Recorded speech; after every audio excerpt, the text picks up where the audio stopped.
Mesdames et messieurs, bonjour. Merci de nous suivre sur la chaîne YouTube Norbert Douadji. Je me trouve actuellement à 108 km au sud-ouest de la capitale togolaise qui est Lomé, où je vous amène à la découverte d'une ferme agroécologique, la ferme agroécologique Kekeli, qui au-delà de la production, de la commercialisation des produits, a développé un nouveau modèle économique. Suivez-moi s'il vous plaît. Bonne arrivée, merci. Alors, merci de nous recevoir ici à la ferme. Présentez-vous et présentez-nous un peu la ferme écologique Kekeli. Je réponds au nom de Glibe Kokou Kekeli, le promoteur de la ferme agroécologique Kekeli. Je suis agroécologiste de formation. Notre ferme est située entre le fleuve Zion et le mont Agou. Le fleuve Zion, communément connu sous l'une des plus grands fleuves du Togo, et le mont Agou qui est le plus haut sommet du Togo. Nous sommes à 30 km également de la première ville touristique du Togo qui est Palimé. Donc, dans notre ferme, nous faisons la promotion de la forêt nourricière, l'agroécologie, la production des fraises, l'apiculture, la pisciculture et plein de trucs. Et nous faisons l'accueil paysan aussi.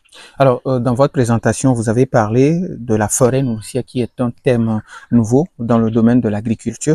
Alors, à quoi faites-vous allusion quand vous parlez de la forêt nourricière? Bon, nous avons tendance aujourd'hui, face au changement climatique, à répondre à plusieurs questions qui est reboisement. On reboise pourquoi et comment? Et qu'est-ce qui devient ce reboisement à la fin? Donc aujourd'hui, nous avons l'idée depuis 2020 de créer une forêt nourricière dont vous aurez la chance de visiter tout de suite. Dans cette forêt nourricière, nous avons les bananes plantains, les bananes fruits, les poivriers, les plantes mellifères, les plants forestiers, tout type de plantes, les lianes, les ignames, qui grandissent en escalier et pour pouvoir continuer à l'entretenir dans la durée et pour une durabilité de la consommation des produits issus de cette forêt. Alors, vous avez parlé de la ferme qui date depuis 2015, si j'ai bonne mémoire. Oui. Alors, est-ce que la forêt nourricière aussi a commencé depuis 2015? Non, la forêt nourricière a commencé en 2020. Donc, nous avons commencé par planter les cacaoyers, ensuite les plantes forestières et ensuite les bananes plantains.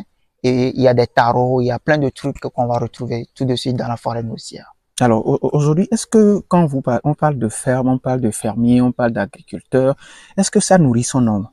Est-ce que vous arrivez à vivre de votre production? Dans l'agriculture, il faut mettre de l'économie vers dedans. Et l'économie se crée. Se crée par quoi? Par nos activités. Comment réfléchir sur comment rentabiliser notre ferme? On ne peut pas continuer par produire. La ferme, l'idée pour moi de créer une ferme, c'est d'avoir l'autonomie alimentaire. Et j'ai déjà l'autonomie. Maintenant, pour rentabiliser la ferme, j'ai instauré l'idée d'accueil. Dans l'accueil paysan, le tourisme immersif, l'agrotourisme, tout ça là, rejoint nos idéologies pour pouvoir additionner nos revenus à travers les gens qui sont conscients du travail que nous faisons et qui viennent chez nous pour pouvoir participer à nos activités et passer des moments avec nous et partager notre quotidien ensemble. Alors, comment est-ce que vous arrivez à additionner vos revenus à partir de l'agro et de l'écotourisme? Pour avoir des clients qui visitent nos fermes, les visiteurs entre guillemets, qui font des séjours magnifiques chez nous. Nous avons des plateformes sur les réseaux sociaux sur lesquelles nous mettons nos publicités, nos circuits de randonnée, sur le mont Agou, au bord du fleuve Zion, la pêche en ligne, plein de trucs que nous mettons sur les réseaux sociaux et en même temps sur les plateformes d'hébergement touristique sur laquelle les gens voient nos activités. Nous avons aussi des chaînes YouTube dans lesquelles nous mettons des vidéos, que les gens voient nos activités, nous contactent. Ah, nous sommes intéressés par vos activités, nous voulons venir passer quelques nuits avec vous, partager le quotidien comme vous avez expliqué. Et on a la chance, on reçoit ceux qui sont conscients de l'agrotourisme, ceux qui aiment la nature et participent à ce tourisme immersif qui nous donne beaucoup de visibilité aussi d'ailleurs. Nous recevons beaucoup de nationaux comme des internationaux, des voyageurs à sac à dos et beaucoup de visiteurs qui passent par la ferme quand même. Et nous proposons aussi les circuits touristiques à des prix très abordables pour tous, quelle que soit la nationalité. Et nous invitons également les visiteurs de la chaîne YouTube de Norbert Douadi de s'abonner massivement à nos circuits touristiques pour pouvoir passer un séjour magnifique à la ferme agroécologique Kekeli dans l'immersion totale dans la nature avec de bons vents qui ventilent partout et alhamdoulilah, vous êtes les bienvenus. C'est les hôtels, les sites touristiques, les grandes villes. Alors, quel est l'intérêt ou les avantages pour moi ou pour un touriste de passer du temps dans la ferme ou dans la nature? Pour mieux vous répondre, on va faire un tour et vous allez comprendre. À la fin du tour, je réponds. Donc, on y va.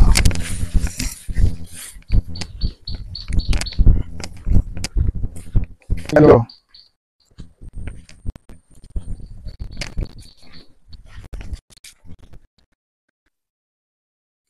donc, parlant de l'écotourisme, du tourisme immersif, vous voyez, aujourd'hui, beaucoup de touristes optent pour l'écotourisme, qui est le tourisme immersif, le respect de l'environnement.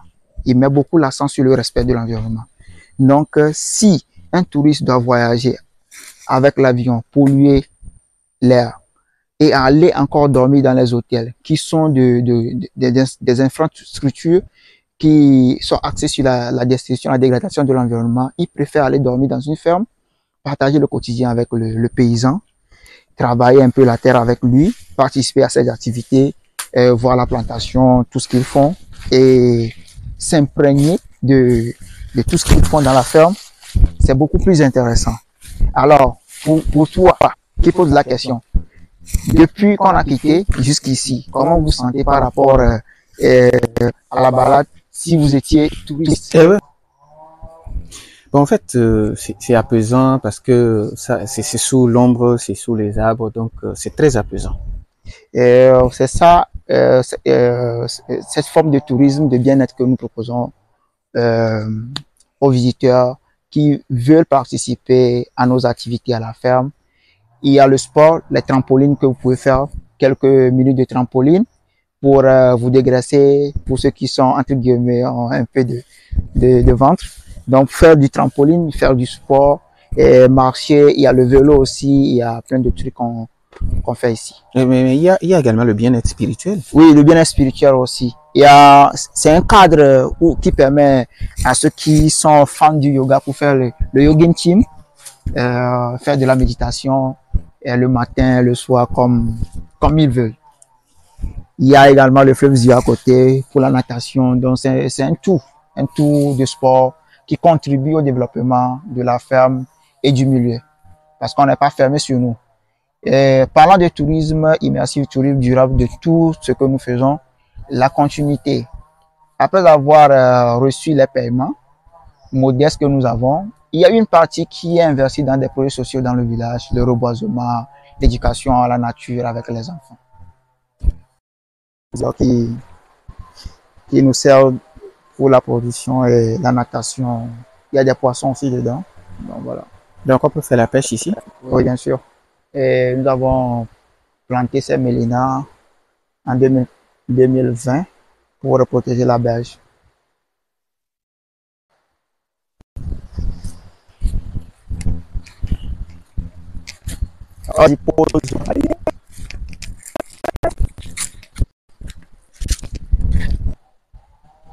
Maintenant, quels sont vos défis pour la ferme agroécologique Kekeli? Quels sont aujourd'hui les défis qui sont liés à votre modèle touristique? Bon, comme défi, nous devons essayer de relever la tendance touristique qui est axée sur les vieux circuits, la cascade, les monuments et tout ce qu'on veut. Et maintenant, faire la promotion de nouvelles formes de tourisme, de nouvelles formes de tourisme qui fait la promotion de l'écotourisme, le tourisme immersif, le tourisme de bien-être à travers les fermes. Pour moi, par exemple, l'avantage de créer une ferme écotouristique, ça nous aide à financer nos projets. Et donc, toute ferme doit essayer de le faire. d'avoir un lieu, le confort paysan, avoir là où dormir, le lit, les, les sanitaires pour pouvoir accueillir un touriste. Donc, notre modèle de tourisme ne nécessite pas de grands luxe, c'est juste le confort paysan.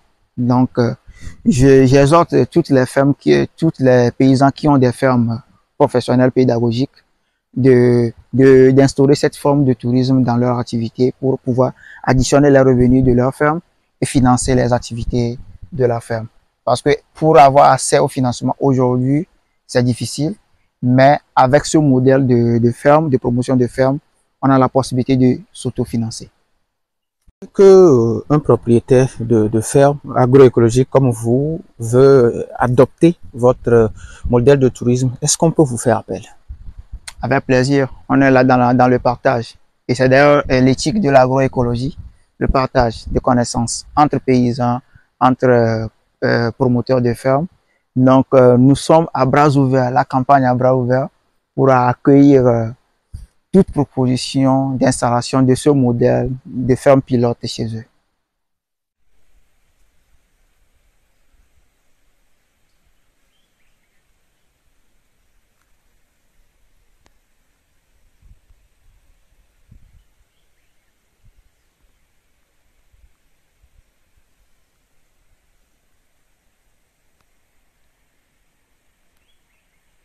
Comme l'association de culture.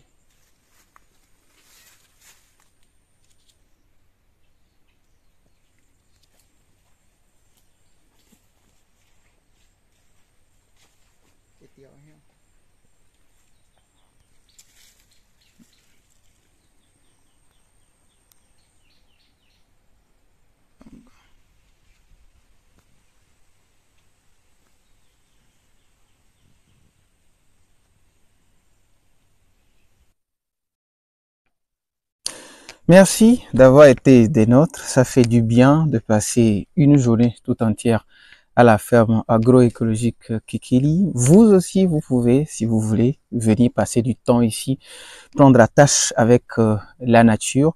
Vos avis et vos impressions dans les commentaires.